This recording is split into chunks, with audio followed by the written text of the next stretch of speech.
Potřebujeme obraz Krista. Dokázal byste zachytit jeho utrpení na kříži? Pamatujte, dcery, je to host. Takže s úctou a s odstupem. Ten původní obraz schořel, chytl od svící. Doufám, že se alespoň přiblížíte jeho kvalitě. Pokusím se.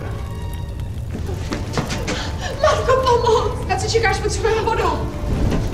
Jsem nejlepší. Ďábel, je to ďábel! Jste opravdu moc milá mladá jeptiška. Klášterní život pro vás musí být zničující. Tady sebevědomí tomu muži nechybí. Taková částka.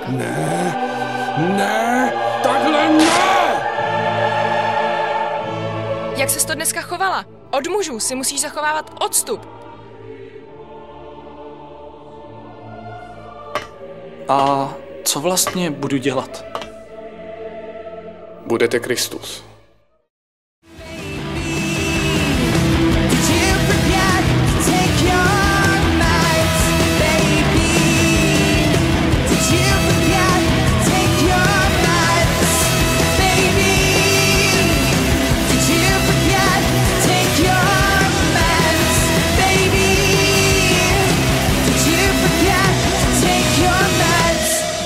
Alone, falling free, trying my best not to forget.